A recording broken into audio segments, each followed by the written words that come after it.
नमो नमो प्रणाम।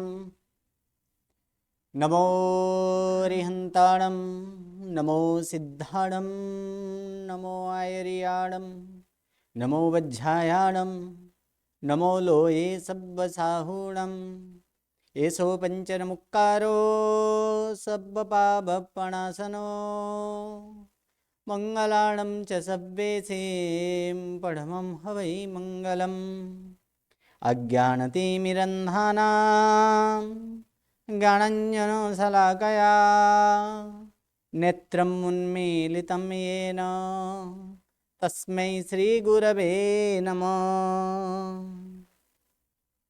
परम पूज्य पूज्यपाद कलिकाल सर्वज्ञ हेमचंद्र सूरीश्वर जी महाराजा के द्वारा विरचित सिद्ध हेम शब्दानुशासन नामक व्याकरण ग्रंथ और इसी व्याकरण ग्रंथ से उद्धरित पंडित वर्य शिवलाल जी द्वारा रचित हेम संस्कृत प्रवेशिका प्रथमा, मध्यमा और उत्तमा ऐसे 3 विभागों से विभाजित हेम संस्कृत प्रवेशिका और इसी हेम संस्कृत प्रवेशिका प्रथमा के प्रथम प्रकरण और इसी प्रथम प्रकरण में हम यहाँ पर देख रहे हैं कि क्रियापद प्रकरण और इस क्रियापद प्रकरण के लिए आवश्यक जो है क्रियापद की सिद्धि के लिए आवश्यक है नियम और उसी नियम का आज हम फिर से एक बार पुनरावर्तन करेंगे।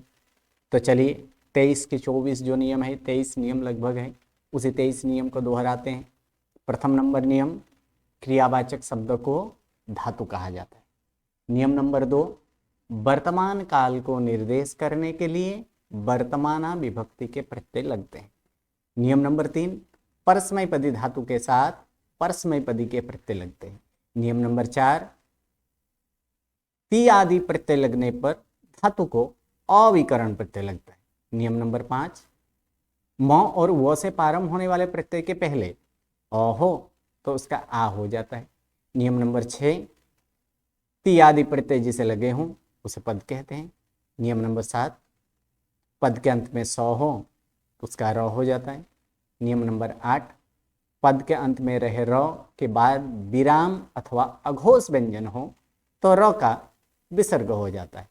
नियम नंबर 9 अ के बाद अ या ए आए तो पूर्व के अ का लोप होता है। नियम नंबर 10 विकरण प्रत्यय अपूर्व धातु के उपांत्य ह्रस्व नामी स्वर का गुण होता है। नियम नंबर 11 रु वर्ण का गुण अर, ई वर्ण का गुण ए और उ वर्ण का गुण ओ होता है।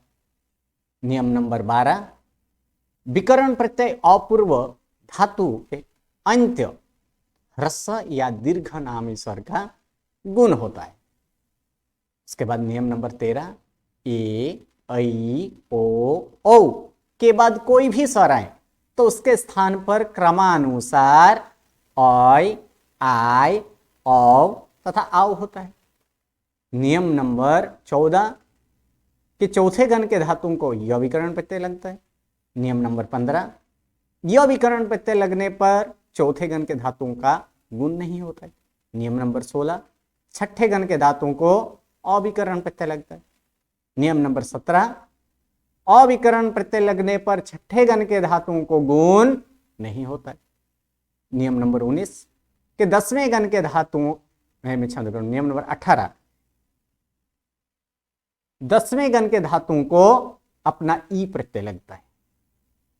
नियम नंबर 19 ई प्रत्यय लगने पर 10वें गण के धातु के 10वें गण के ई प्रत्यय लगने के बाद पहले गण की तरह अविकरण प्रत्यय लगता है और गुण होता है। नियम नंबर 20 10वें गण के ई प्रत्यय लगने पर धातु के उपांत्य ह्रस्व नामी स्वर का गुण होता है। नियम नंबर 21 10वें गण के ई प्रत्यय लगने पर धातु के उपांत्य अ तथा अंत्य ह्रस्व या दीर्घ नामी स्वर की वृद्धि होती है। नियम नंबर 22 अ की वृद्धि आ, रु वर्ण की वृद्धि आर, ई वर्ण की वृद्धि ऐ, उ वर्ण की वृद्धि ओ होती है। और अंतिम नियम नंबर 23, नियम नंबर 23 में है कुछ ऐसे 5 धातु हैं, उन 5 धातु को याद रखना है, क्योंकि ये 5 धातु में गुण अथवा वृद्धि नहीं होती। कौन सा? कथ, गण, रच, स्पृह और मृग। ये 5 धातु हैं, इन 5 धातुओं में गुण तथा वृद्धि नहीं होती है। और इसी 23 नियमों के आधार पर ही हम क्रियापद की सिद्धि करते हैं, जिसमें अब तक प्रथम गण, चतुर्थ गण, षष्ठम गण देख चुके हैं। अभी देख रहे हैं हम लोग, अभी अभ्यास जो कर रहे हैं वो 10वें गण के धातुओं का अभ्यास कर रहे हैं, 10वें गण की क्रियापद की सिद्धि कर रहे हैं। और 10वें गण के धातुएं कितने प्रकार के हैं? तो 10वें गण के धातु को हम कितने प्रकार से विभाजित किए? 3 प्रकार से। प्रथम नंबर गुण रहित, द्वितीय नंबर गुण सहित और तृतीय नंबर वृद्धि सहित। अब तक गुण रहित और गुण सहित ये दोनों तो हो चुका है। अब वृद्धि सहित के हम लोग कैसे रूप होता है वो भी देखे थे। अब उसी का यहां पर हम सिद्धि करेंगे, किस प्रकार से उसकी सिद्धि होती वो देखेंगे। तो सिद्धि करने के लिए कोई भी क्रियापद की सिद्धि के लिए 2 वस्तुओं के अवश्य ध्यान रखना चाहिए। प्रथम नंबर धातु ज्ञान और दूसरा नंबर प्रत्यय का ज्ञान होना भी जरूरी। तो प्रत्यय क्या क्या है? वर्तमान काल के लिए परस्मैपदी धातुओं के लिए, वर्तमान काल परस्मैपदी धातु के लिए प्रत्यय क्या है? तो उसको याद कर लेते हैं। उत्तम पुरुष एक वचने मी, उत्तम पुरुष द्विवचने वस और उत्तम पुरुष बहुवचने मस, मध्यम पुरुष एक वचने सी, मध्यम पुरुष द्विवचने थस और मध्यम पुरुष बहुवचने थ, अन्य पुरुष एक वचने ती, अन्य पुरुष द्विवचने तस और अन्य पुरुष बहुवचने अंति। ये प्रत्यय है। अब जिसका सिद्धि करना है उनका प्रत्यय यहां पर लगाना है। तो चलिए हम लोग प्रारंभ करते हैं वृद्धि सहित जो है, जैसे यहां पर तड़ धातु है, उस तड़ धातु जो है कि तड़ धातु की यहां पर हम सिद्धि करेंगे। तो तड़ धातु की सिद्धि के लिए प्रथम नंबर यहां पर देखेंगे कि तड़ धातु है और तड़ धातु की सिद्धि यहां पर करनी है। तो तड़ धातु की सिद्धि के लिए वो भी तड़ धातु उत्तम पुरुष एक वचन में क्या रूप आता है? तड़ धातु उत्तम पुरुष एक वचन में। तो तड़ धातु उत्तम पुरुष एक वचन में वृद्धि है, अर्थात इसका रूप क्या होगा? ताड़यामी। क्या रूप हो जाएगा यहां पर? ताड़यामी। उत्तम पुरुष एक वचन में ताड़यामी। तड़ का ताड़यामी हो चुका है। कैसे हो चुका है उसको यहां पर हम सिद्धि करेंगे। तो चलिए प्रथम नंबर नियम कि क्रियावाचक शब्द को धातु कहा जाता है। यहां पर धातु क्या है? तड़। और कौन सा सिद्धि करना है? उत्तम पुरुष एक वचन। तो उत्तम पुरुष एक वचन का सिद्धि यहां पर करना है, यानी तड़ धातु है उसका उत्तम पुरुष एक वचन में क्या आता है? ताड़यामी। इसकी सिद्धि करनी है। तो यहां पर वही देखेंगे कि क्रियावाचक शब्द को धातु कहा जाता है, धातु तड़। सेकंड नंबर वर्तमान काल को निर्देश करने के लिए वर्तमाना विभक्ति के प्रत्यय लगते हैं। यहां भी धातु क्या है? तड़। यहां भी हम लोग देखेंगे धातु तड़ ही है। नियम नंबर 3 में क्या लगाएंगे कि परस्मैपदी धातु के साथ परस्मैपदी के प्रत्यय लगते हैं। यहां भी धातु क्या अब लगेगा? प्रत्यय। तो प्रत्यय लग गए, यहां पर मी लगा दिए, यानी तड़ प्लस मी। यहां तक हो चुका है। अब ये धातु कौन से गण के हैं? तो ये धातु 10वें गण के। तो वो नियम लगाएंगे कि 10वें गण के धातुओं को अपना ई प्रत्यय लगता है, अर्थात तड़ प्लस ई प्लस मी। अब देखिए ई काम क्या करता है? ई लगाएं, ई का महत्व क्या है? ई क्या काम करता है? तो उसका 2 काम है, गुण और वृद्धि। गुण कहां पर होता है? उपांत्य में ह्रस्वनामी स्वर। अब देख लीजिए यहां पर उपांत्य में ह्रस्वनामी स्वर है। तड़ धातु में उपांत्य में ह्रस्वनामी स्वर है कि नहीं? अर्थात कौन कौन से? ह्रस्वई, ह्रस्वउ और ह्रस्वरु है उपांत्य में। उपांत्य का मतलब क्या है? बोलिए उपांत्य का मतलब क्या होता है? बहुत बार सिखाएंगे। Second last. सेकंड लास्ट में क्या तड़ धातु के सेकंड लास्ट में ह्रस्व ई है? नहीं है। नहीं है। अ है। ह्रस्व उ है? नहीं है। नहीं है। नहीं है। ह्रस्व रू है? नहीं है। नहीं है। तो ये तीन नहीं है, अर्थात गुण नहीं होगा। तो फिर ई का दूसरा काम क्या है? तो ई का दूसरा काम है वृद्धि। तो वृद्धि कहां होती है कि उपांत्य में अगर अ हो या तो फिर अंत में ह्रस्व या दीर्घनामी स्वर हो। तो इसके अंत, धातु के अंत में इसके क्या है? स्वर तो है ही नहीं। धातु के अंत में क्या है? इसके तड़ धातु के अंत में क्या मिल रहा है?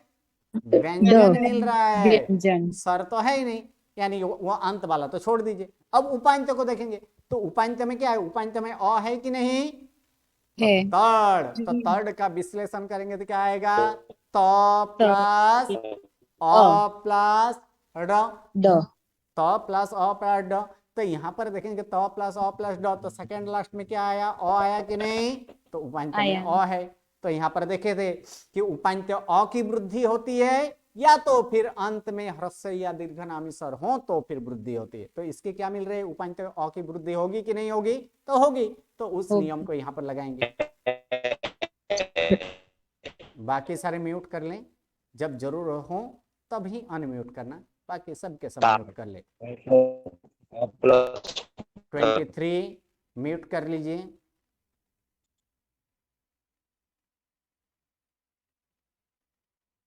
23 नंबर म्यूट कर लीजिए। A23 म्यूट, टोटली म्यूट, सभी का म्यूट होना चाहिए। जब जरूरत हो, जिसको बोलना हो, हैंड राइजिंग करने के बाद वो अंतिम में 10 मिनट हम देते ही हैं। चलिए आगे बढ़ते हैं। तो इसमें वो नियम लगाएंगे। कौन सा नियम? कि 10वें गण के ई प्रत्यय लगने पर धातु के उपांत्य अ तथा अंत्य ह्रस्व के दीर्घनामी स्वर की वृद्धि होती है। तो इसी प्रकार यहां पर लिख देंगे। तो देखिए 10वें गण के ई प्रत्यय लगने पर धातु के उपांत्य अ तथा अंत्य ह्रस्व या दीर्घनामी स्वर की वृद्धि होती है। तो इसको ये ऐसे भी लिखा जा सकता है, या तो फिर इसको ये जो है इसको ऐसे भी उसको विश्लेषण कर देंगे तो भी चलेगा। विश्लेषण करेंगे तो क्या होगा? तो प्लस अ प्लस ड प्लस ई प्लस मी, यहां तक कर देना है। ऐसे भी किया जा सकता है। या तो तड़ को हम यहां पर जान चुके हैं कि उपांत्य में अ ही है, तो इसको विश्लेषण अगर करना हो तो कर भी सकते हैं, अगर नहीं करना हो तो ऐसे भी रखा जा सकता है।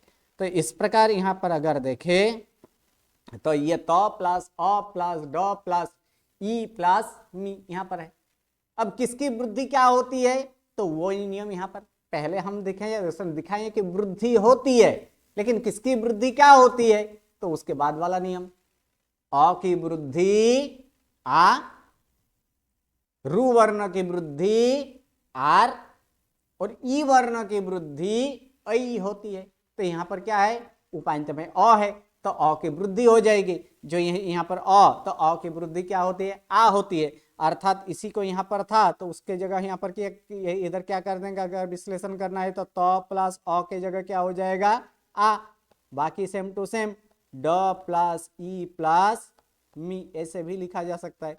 यानी त प्लस आ प्लस ड प्लस ई प्लस मी ऐसे लिखिए। उसके बाद क्या है? तो ये अब ई का काम पूर्ण हो चुका है। अब ई का और कोई काम नहीं, ई का काम सिर्फ दो ही है। याद रखिएगा, ई लगने पर क्या होता है? 10वें गण के ई लगने पर क्या होता है? धातु के उपांत्य ह्रस्वनामी स्वर का गुण एक। सेकंड नंबर, ई प्रत्यय लगने पर धातु के उपांत्य अ तथा अंत्य ह्रस्व या दीर्घ नामी स्वर की वृद्धि। तो यहां पर हम तो वृद्धि कर चुके, अर्थात ई का काम पूर्ण हो गया। अब ई का काम पूर्ण होने के बाद अभी तक विकरण प्रत्यय नहीं लगाए, अब विकरण प्रत्यय लगाएंगे। यानी क्या लगाएंगे? कि 10वें गण के ई प्रत्यय लगने के बाद पहले गण की तरह अविकरण प्रत्यय लगता है और गुण होता है। ये नियम यहां पर लगा देंगे। यहां पर कौन सा? ई प्रत्यय लगने पर 10वें गण के ई प्रत्यय लगने के बाद पहले गण की तरह अविकरण प्रत्यय लगता है और गुण होता है। तो यहां पर लिख दिए फिर से। अब ताड़ और आ मिल गया है, अर्थात ताड़ प्लस ई प्लस अ प्लस मी, यहां तक कर दिया। ताड़ प्लस ई प्लस अ प्लस मी। अब अ लगने पर क्या होता है? अ लगने पर अभी अभी देखें विकरण प्रत्यय जैसे अ लगेगा ऐसे उसका गुण होगा। अब किसकी गुण क्या होती है, किसका गुण क्या होता है, तो वो गुण वाला नियम यहां पर लिखेंगे। कौन सा है, तो रू वर्ण का गुण और ई वर्ण का गुण ए और उ वर्ण का गुण ओ होता है। तो यहां पर कर देंगे, अब ई का गुण करेंगे, ए करेंगे, यानी क्या हो जाएगा, ताड़ प्लस ए प्लस अ प्लस मी। अब क्या है कि अब क्या क्या करना है, ए ऐ ओ ओ।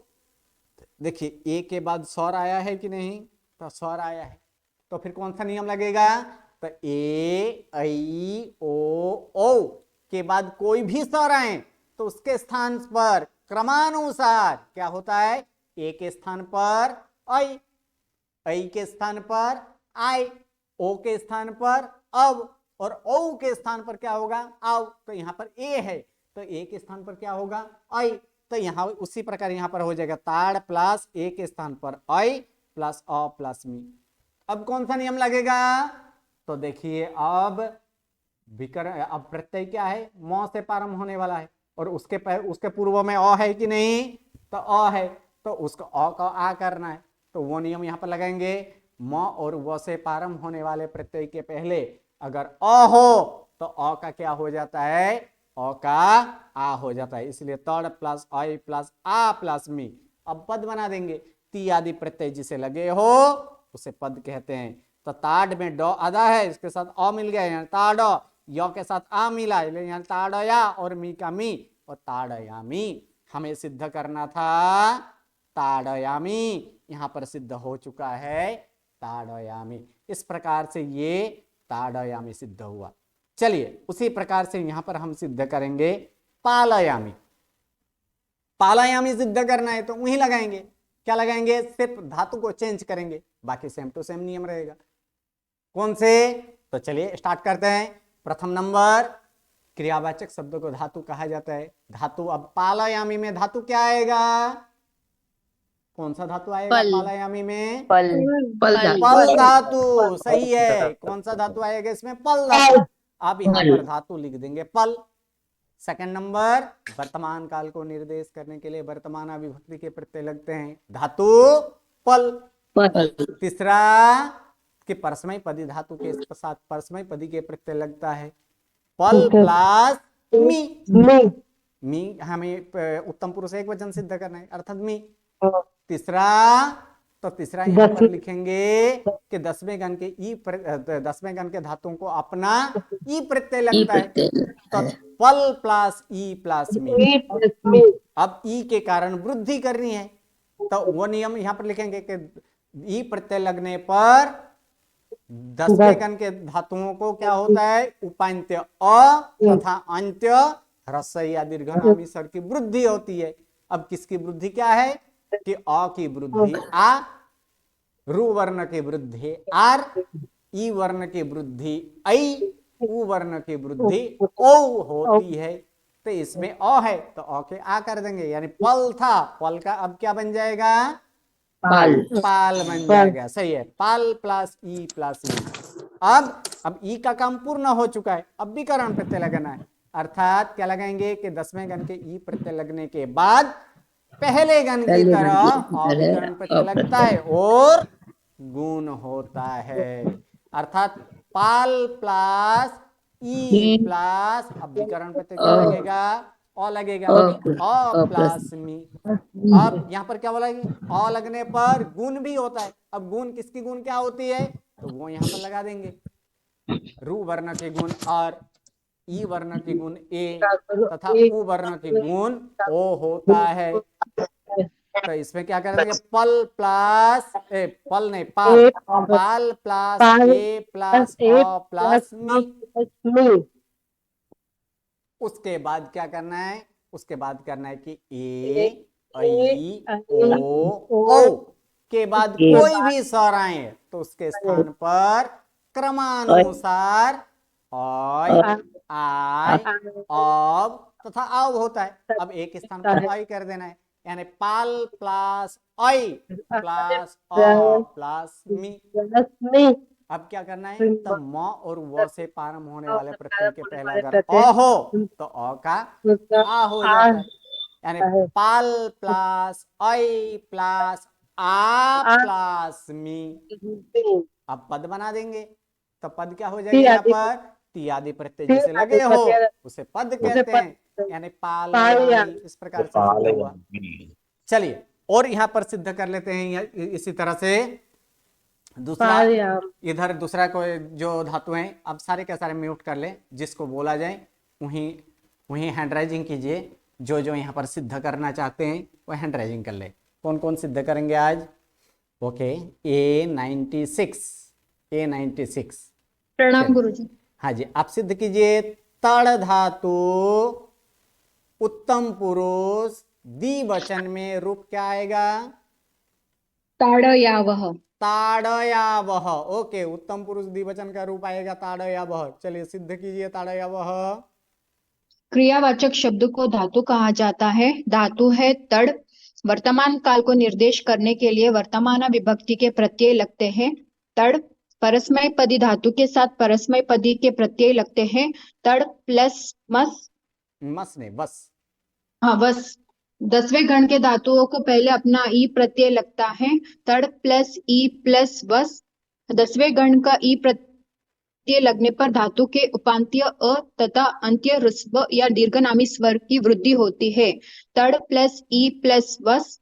अ की वृद्धि आ, रू वर्ण की वृद्धि आ आर, ई वर्ण की वृद्धि ए, उ वर्ण ए की नहीं, वृद्धि ऐ। आई, हम्म, आई, उ वर्ण की वृद्धि औ होता है।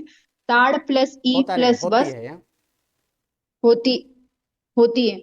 ताड़ इसमें प्लस इसमें ई गलत है, प्लस इसमें वस। होती है करना है। ये में ई होता है नहीं। प्रत्यय लगने के बाद पहले गण की तरह अविकरण प्रत्यय लगता है और गुण होता है। ताड़ प्लस ई प्लस अ प्लस वस। रू वर्ण का गुण अर, ई वर्ण का गुण ए, उ वर्ण का गुण ओ होता है। ताड़ प्लस ए प्लस अ प्लस वस। ए आई ओ औ के बाद कोई भी स्वर आए तो उसके स्थान पर ऐ आई अव तथा आव होता है। ताड़ प्लस ऐ प्लस अ प्लस वस। म और व से प्रारंभ होने वाले प्रत्यय के पहले अ हो तो उसका आ हो जाता है। ताड़ प्लस ऐ प्लस अ प्लस वस। ती आदि प्रत्यय जिसे लगे हो उसे पद कहते हैं। ताड़ या वस। पद के अंत में स हो तो उसका र हो जाता है। ताड़ या वर। पद के अंत में रहे, र के बाद विराम अथवा अघोष व्यंजन आए तो उसका विसर्ग, र का व्यंजन आए विसर्ग तो हो जाता है। वो तो विसर्ग हो जाता है। ताड़ या वह। ओके, धन्यवाद। चलिए A72, A72,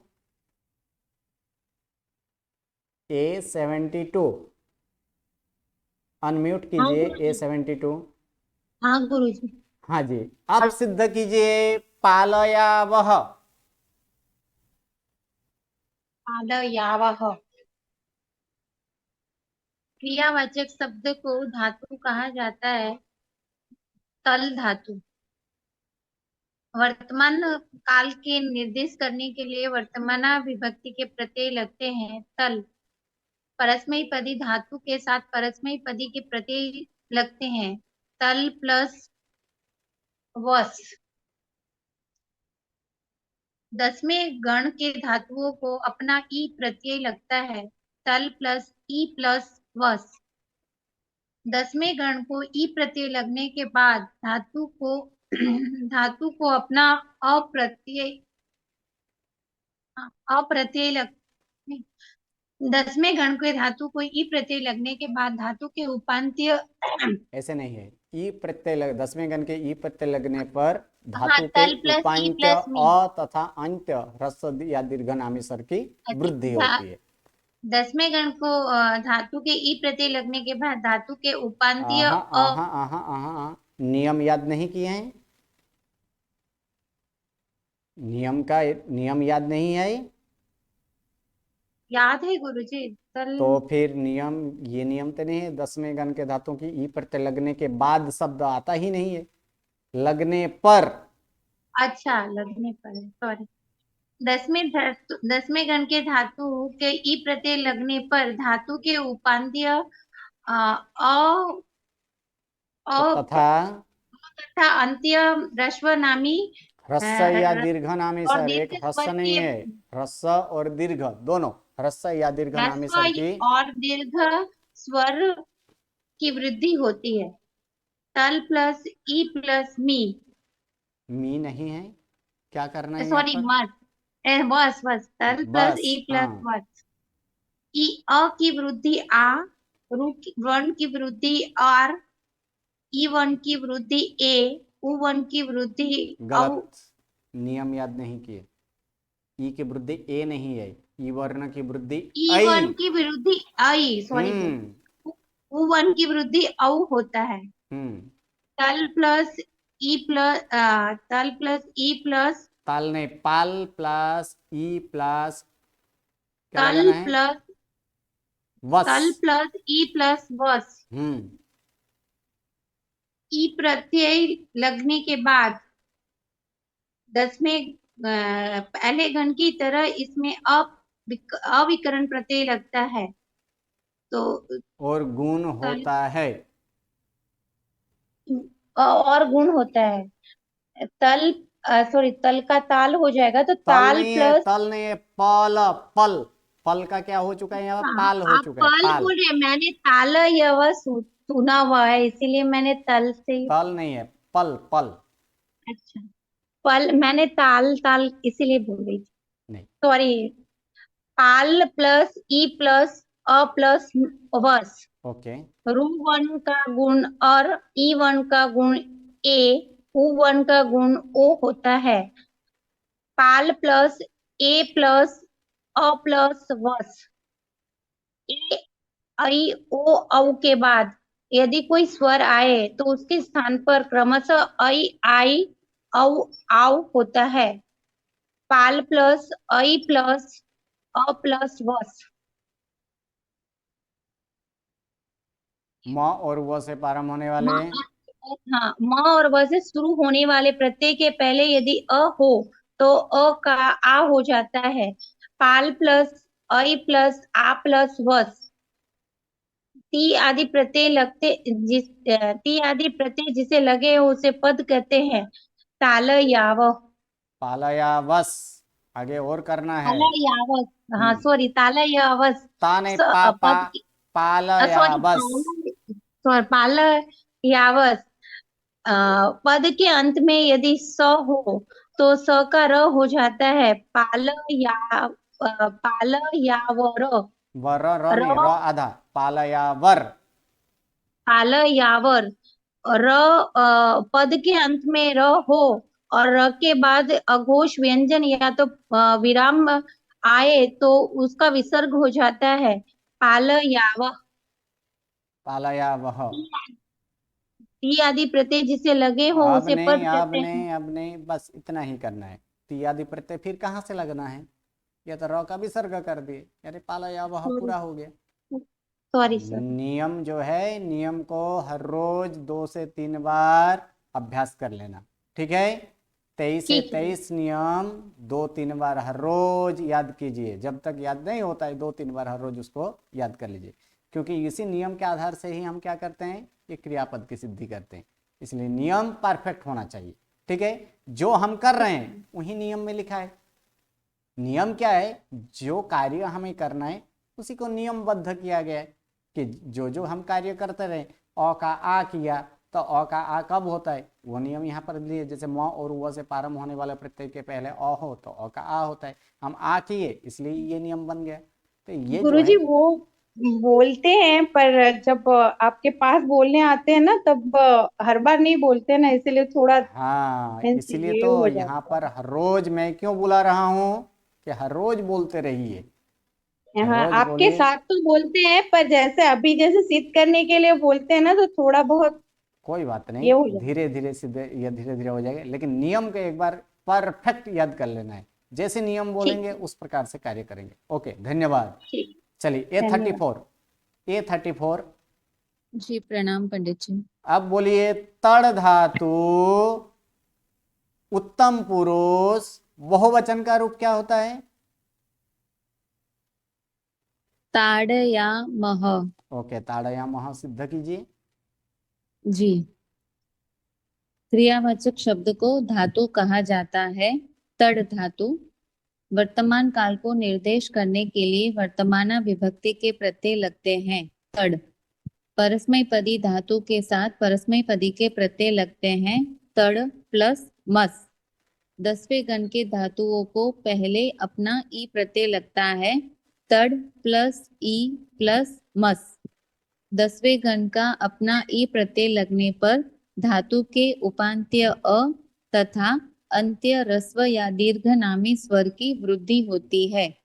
तड़ प्लस ई प्लस मस।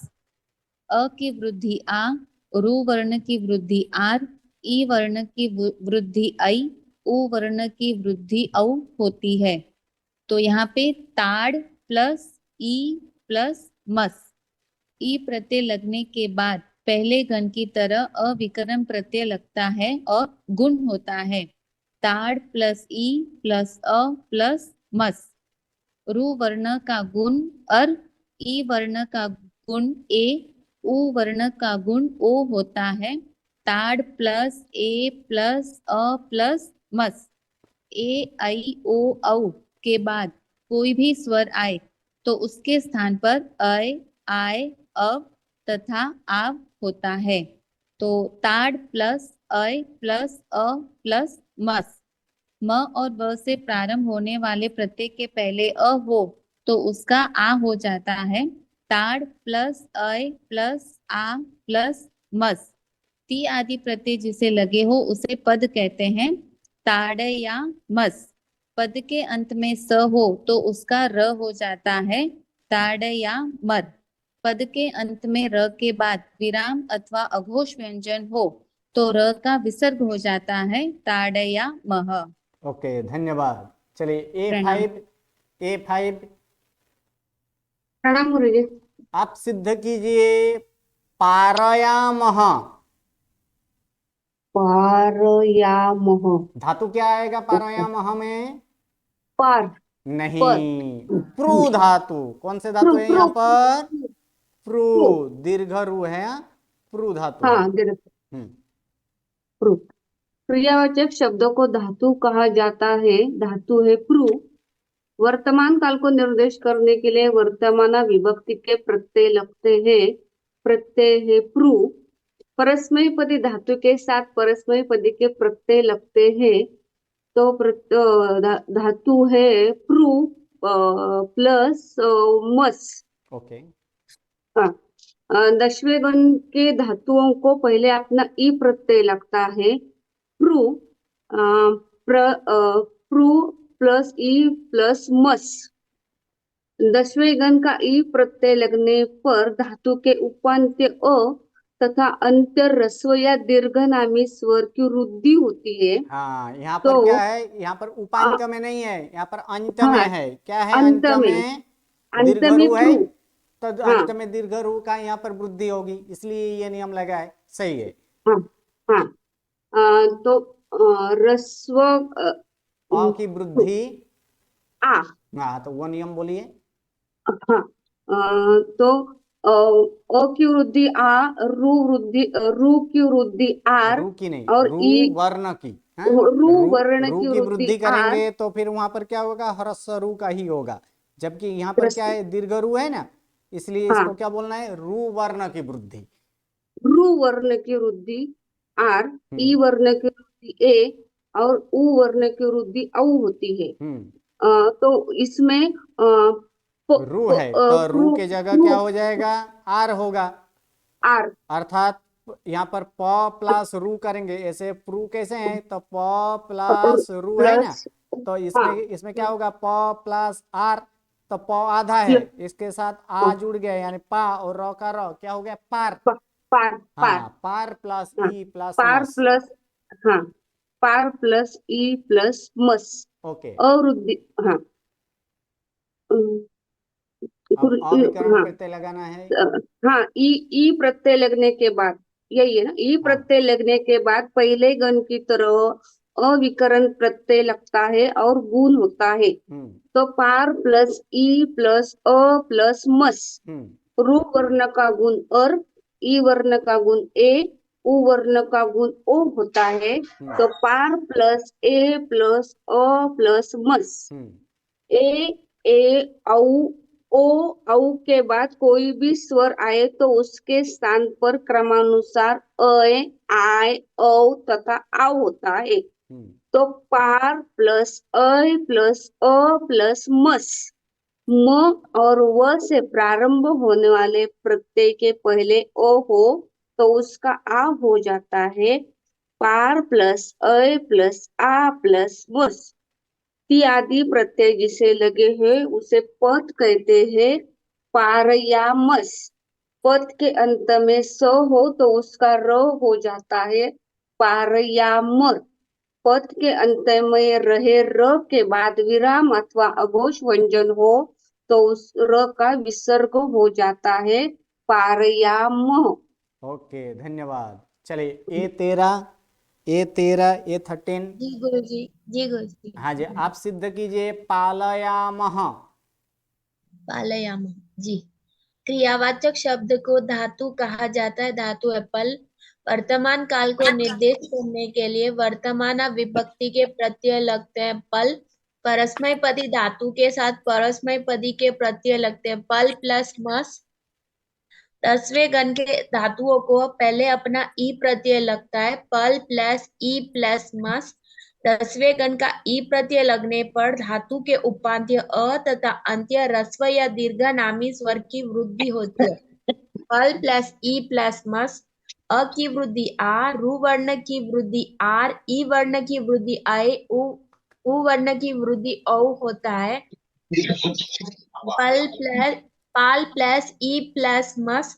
ई प्रत्यय लगने के बाद पहले गण की तरह अविकरण प्रत्यय लगता है और गुण होता है पाल प्लस ई प्लस अ प्लस मस। रू वर्ण का रू वर्ण का गुण अर, ई वर्ण का गुण ऐ, उ वर्ण का गुण ओ होता है। पाल प्लस ए प्लस अ प्लस मस। ए आई ओ औ के बाद कोई भी स्वर आए तो उसके स्थान पर अय, आय, अव तथा आव होता है। पाल प्लस अय प्लस अ प्लस मस। म और व से प्रारंभ होने वाले प्रत्यय के पहले अ हो तो उसका आ हो जाता है। पाल प्लस आय प्लस आ प्लस मस। ती आदि प्रत्यय जिससे लगे उसे पद कहते हैं पालय या मस। पद के अंत में स हो तो उसका र हो जाता है पालय या मर। पद के अंत में स के बाद विराम अथवा अघोष पद के व्यंजन अंत आए में तो सौ उसका के बाद नहीं, र के बाद। सॉरी। पद के अंत में र के बाद विराम अथवा अघोष व्यंजन आए तो उसके बाद विसर्ग हो जाता उसका उसके विसर्ग स्थान हो पर जाता है र का विसर्ग हो जाते हैं हम। पालयामह। ओके, धन्यवाद। चलिए A11 A11 A11 प्रणाम गुरुजी। हाँ जी। प्रणाम तड़ गुरुजी। धातु मध्यम पुरुष एक वचन में क्या रूप होता है? पल पल पल नहीं, तड़। तड़ धातु मध्यम पुरुष एक तड़ वचन। ताड़यसी। ओके, ताड़यसी, धन्यवाद। चलिए सिद्ध कीजिए ताड़यसी। हाँ। क्रियावाचक शब्द को धातु कहा जाता है। धातु है तड़। वर्तमान काल को निर्देश करने के लिए वर्तमान विभक्ति के प्रत्यय लगते हैं तड़। परस्मयी पदी धातु के साथ परस्मयी पदी के प्रत्यय लगते हैं तड़ प्लस सी। 10वें गण के धातुओं को पहले अपना ई प्रत्यय लगता है तड़ प्लस ई प्लस सी। 10वें गण का ई प्रत्यय लगने पर धातु के उपांत्य अ तथा अंत्य ह्रस्व या दीर्घ नामी स्वर की वृद्धि होती है। तड़ प्लस ई प्लस सी। अ की वृद्धि आ, रू वर्ण की वृद्धि आर, ई वर्ण की वृद्धि ए, ए उ नहीं, वर्ण ऐ। की वृद्धि हाँ, ई वर्ण की वृद्धि ऐ, उ वर्ण की वृद्धि औ होता है। तो ताड़ प्लस ई प्लस सी। ई प्रत्यय लगने के बाद पहले गण की तरह अविकरण प्रत्यय लगता है और गुण होता है ताड़ प्लस ई प्लस अ प्लस सी। रू वर्ण का गुण और ई वर्ण का गुण ए, उ वर्ण का गुण ओ होता है। ताड़ प्लस ए प्लस अ प्लस सी। ए, ऐ, ओ, औ के बाद कोई भी स्वर आए तो उसके स्थान पर अय, आय, अव तथा आव होता है। ताड़ प्लस अय प्लस अ प्लस सी। टी आदि प्रत्यय जिसे लगे हो उसे पद कहते हैं। ताड़यसी। ओके, धन्यवाद। चलिए, आज मध्यम पुरुष एक वचन तक सिद्ध किए। कल देखेंगे मध्यम पुरुष द्विवचन, मध्यम पुरुष बहुवचन, अन्य पुरुष एक वचन, अन्य पुरुष द्विवचन और अन्य पुरुष बहुवचन का रूप। इसके प्रैक्टिस बुक में बाकी जितने सारे आपको सिद्ध करने के लिए दिया गया है उसको भी सिद्ध कर लेना है, और कल बाकी के यहाँ पर रूपों का यहाँ पर सिद्ध करेंगे। अब लोअर हैंड कर दीजिए, जिसका भी प्रश्न हो वहीं सिर्फ हैंड राइजिंग करके रखें, बाकी सारे लोअर हैंड कर दीजिए। किसी का अगर प्रश्न हो तो वो सिर्फ हैंड राइजिंग करके रखें, बाकी लोअर हैंड कर दें। ओके, बोलिए A50 क्या प्रश्न है? गुरुजी भक्ष्यसी का भक्ष्यसी ही होगा ना गुरुजी? हाँ जी, भा तो नहीं भा होगा ना? नहीं होगा, इसमें भक्ष्य। भक्ष, क्योंकि इसके हाँ, भक्ष्य। उपांत्य में क्या आता है, उपांत्य में व्यंजन आ गया है, इसलिए इसमें गुण नहीं होता जी है, जी। भक्ष्यसी ही होता है। ठीक है, ओके, धन्यवाद। चलिए आगे A34 क्या प्रश्न है? जी प्रणाम पंडित जी। वो नियम में मुझे एक प्रश्न आ गया कि हम लोग ने रो वर्ण की वृद्धि आर, ई वर्ण, उ वर्ण लिखा, पर अ का हमने सिर्फ अ की वृद्धि आ लिखा है। तो इसमें जो भी धातु आएंगे वो सब अ को ही लेके आने वाला है नहीं नहीं, ऐसे नहीं। अभी अभी धातु अभी अभी क्या देखे थे, प्रू धातु देखे थे, इसमें तो अ तो हाँ है ही नहीं। हाँ, तो इसका तो रू है ना, तो रू हाँ वर्ण की वृद्धि आर हो गया, हाँ लेकिन मुझे अ की वृद्धि आ लिखा है ना, तो हाँ, हम लोग वहां पे वर्ण का उच्चारण नहीं, नहीं कर रहे। वहां पर अवर्ण का नहीं होता है। अगर उसमें आ हो तो आ की वृद्धि नहीं होगी, क्योंकि नियम में क्या बोला गया है, उपांत्य अ में की अगर अ हो तो अ ही हो तो ही उसकी वृद्धि होती है, यानी अ की ही वृद्धि आ होती है, उसमें अवर्ण की वृद्धि नहीं होती है। यानी कि जो भी धातु आएंगे वो ऐसे ही आएंगे, मतलब हाँ कोई जी, भी आ के रिलेटेड नहीं आने वाला है। नहीं, क्योंकि ओ, आ ऑलरेडी आ है ही, तो आ की वृद्धि करने की क्या जरूरत है? ओ है, हाँ वो, उसका आ किए है ना। हाँ हाँ बरोबर। ओके, जी जी, प्रणाम। चलिए A7 क्या प्रश्न है? A7। प्रणाम गुरुजी। हम्म, गुरुजी मुझे सिर्फ ये जानना था, ये गुण और वृद्धि दो शब्दों में बेसिक डिफरेंस क्या होता है? देखिए अभी अभी आई हम मीन लोग देखे, हमें हाँ सही, बहुत अच्छा प्रश्न है। गुण और वृद्धि में क्या तफावत है? ठीक है, तो इसमें देख लीजिए कि एक की वृद्धि जो है यहाँ पर ई वर्ण यानी ह्रस्व ई या तो दीर्घ ई होगा, ह्रस्व उ या तो फिर दीर्घ उ होगा, या तो फिर यहाँ पर ह्रस्व रु या तो फिर दीर्घ रु अगर होगा, तो इसको अगर गुण करना हो तो उसमें उसकी गुण क्या होगी? ए। उ वर्ण की गुण ओ, और रु वर्ण की गुण क्या होता है? और होता है। ठीक है, जबकि इसकी जी जब वृद्धि करेंगे तो ई वर्ण की वृद्धि क्या होती है? ऐ। उ वर्ण की वृद्धि क्या है? औ। और रु वर्ण की वृद्धि क्या है? आर। आर। तो देख लीजिए दोनों में डिफरेंस है कि नहीं? गुण ए है लेकिन वृद्धि क्या है? ऐ है। गुण ओ है, वृद्धि क्या है? ओ है। गुण और है, वृद्धि क्या है? आर है। दोनों में यहाँ पर डिफरेंस आया ना। जी और फिर ये वृद्धि कब होती है? तो वृद्धि जब ई प्रत्यय लगता है तभी होती है। लेकिन गुण, तो गुण तो ऐसे कोई भी ऐसे अविकरण प्रत्यय लगता है तो भी होता है। बाकी वो मध्यमा में हम लोग देखेंगे कि गुण कहाँ होता है, कि जहां पर कीत या गीत प्रत्यय न हो उस जगह पे गुण होता है। तो ये कीत गीत क्या है, ये सब हम मध्यमा में देखेंगे। अभी से अगर कीत गीत का अभी से इसमें माथा पेच में पहुंचे तो फिर हम लोग का आधा छूट जाएगा। अभी सिर्फ इतना देखना है कि ये जब ई आए तभी वृद्धि होगी, बाकी वृद्धि नहीं होती है। लेकिन बाकी कोई भी हो तो वहां पर गुण किया जा सकता है, वो आगे जाकर भी हम देखेंगे कि गुण कहाँ कहाँ करना है। अ न हो, यहाँ पर क्या, यहाँ पर गुण किसके लिए करते थे? अ के लिए करता था कि लेकिन कोई जगह ऐसे भी मिलेगा जब क्रुदंत आदि सीखेंगे वहां पर अ नहीं होगा, फिर भी वहां पर गुण आदि होगा। तो ये जो गुण है इनको तो गुण कहीं भी हो सकता है, लेकिन वृद्धि तो कहां पर होगा? जब ई वर्ण पूर्व में, उसके बाद अगर ई वर्ण आता है तभी वहां पर वृद्धि होगी, बाकी वृद्धि नहीं होगी। नहीं। जी धन्यवाद गुरुजी। ओके चलिए A72, A72, okay no sound. A81, A81, प्रणाम गुरुजी। हाँ जी। गुरुजी जो भक्ष है वो वृद्धि वाला है? नहीं, भक्ष धातु को देख लीजिए, कोई भी अगर चेक करना हो तो पहले उसको क्या करना है, हमें विश्लेषण कर देना है। तो चलिए भक्ष का विश्लेषण करते हैं। क्या बनेगा भक्ष का विश्लेषण? भ भ प्लस अ। प्लस अ। गुरुजी श का विश्लेषण नहीं हो रहा है मुझसे। छ का भी विश्लेषण कैसे बनता है? क्ष, तो क प्लस मूर्धन्य स। स, ये जाकर क्ष बना है। क प्लस जी मूर्धन्य स। अब जी देख गुरुजी, लीजिए, आ गया अब आ गया, आप सेकंड समझ लास्ट में में क क्या आया है, है? क आया क है। है। तो क तो वो तो जी व्यंजन गुरुजी। है, इसलिए इसमें हाँ वृद्धि वाला नहीं है। तो कोई भी ऐसे चेक करना, जब भी गुण का हो कि वृद्धि का हो, तो ये गुण तो रहित उसका आएगा, विश्लेषण कर देना है। ये गुण रहित आएगा गुरुजी। हाँ, ये गुण रहित आएगा। जी जी धन्यवाद। ओके धन्यवाद। चलिए A42,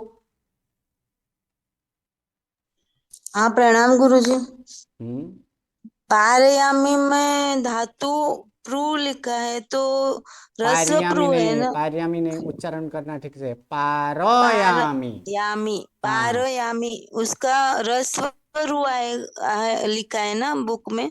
तो उसको वो सुधार देना, वहां पर दीर्घ रू कर देना है। उसमें दीर्घ रू आएगा हाँ जी, दीर्घ रू आएगा। कैसे? धातु ही दीर्घ रू है।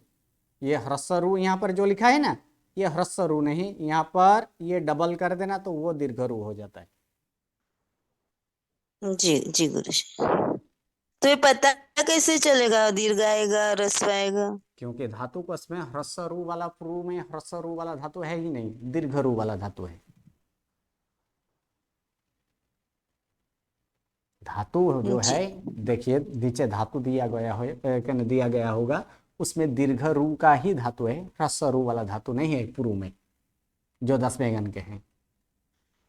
10वें गण में रस्व वाला आएगा ही नहीं। नहीं, ह्रस्व रू वाला ऐसे प्रू धातु अनेक गण के हो सकते हैं। अभी हम लोग जो 10वें गण के देख रहे हैं ना, ये धातु दीर्घ रू वाला ही है, ये धातु ह्रस्व रू वाला नहीं है। लेकिन ये हाँ मिस जी प्रिंटिंग के जी। कारण ये ह्रस्व रू लिखा गया है, उसको दीर्घ रू कर देना है। Okay okay. चलिए, नमो नमः, प्रणाम।